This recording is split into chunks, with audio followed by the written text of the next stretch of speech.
Do you have depression or anxiety? Do you know anyone who has depression or anxiety? Do you live in Colorado? Do you have an opinion? Do you care about things? Do you care about anything? If you answered yes to any of those questions, then Proposition 122 definitely applies to you.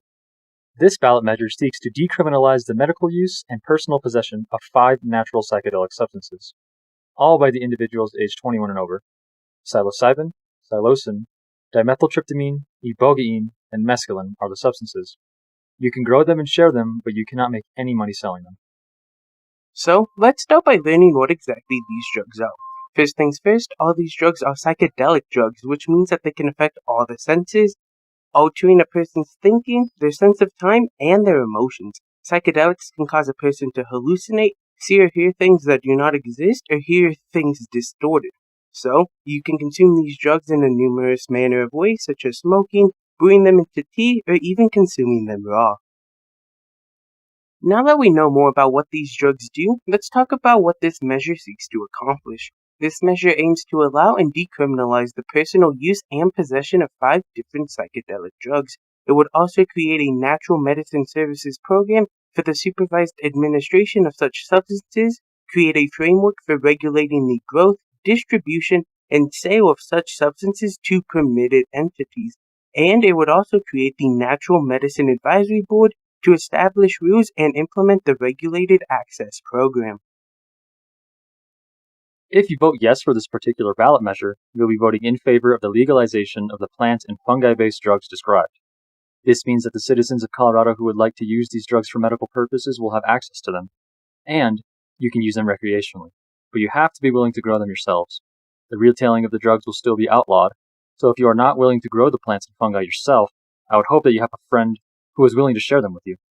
Sounds great, but this legalization will create more drug exposure to citizens who do not already use them. Anyways, here is an entirely possible scenario of what could happen if this measure is passed.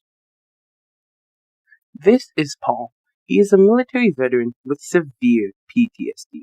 He struggles in crowded places and with loud noises. Now, Paul has struggled to find a solution that actually helps him. He's tried all kinds of therapy, eye movement, desensitization, and even medications, but nothing seemed to work for long at all. That was until he discovered a new kind of treatment: psychedelic therapy. He was referred to it by a friend who was also a veteran and struggled with PTSD. And after getting 2 rounds of this psychedelic therapy, Paul is feeling much better, can have honest conversations with those around him, and doesn't have to travel all the way to Mexico for dosing because he can have his treatment locally. If you vote no for this ballot measure, you will be voting against the legalization of the described drugs. This would prevent potential exposure of the drugs to undesirable populations of citizens, preventing drug abuse. The populations that are at the highest risk of abusing these drugs, those that are mentally ill and adolescents, will be protected from it. This sounds great, but will this deny patients in need of breakthrough medical treatment?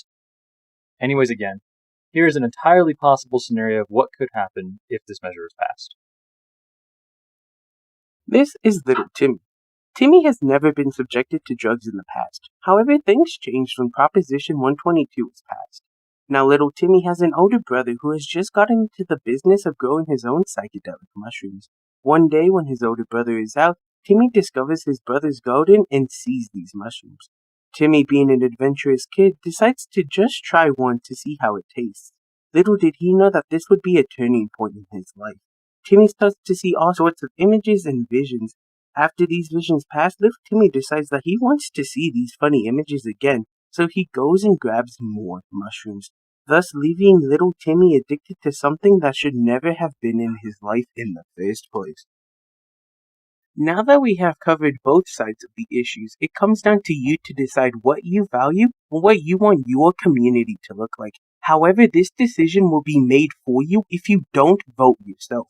Don't let someone else dictate what you care about. Make your voice heard by actually voting, because at the end of the day, it doesn't matter what side you're on if you don't go out and vote. Anyways, here's all our sources. Thank you.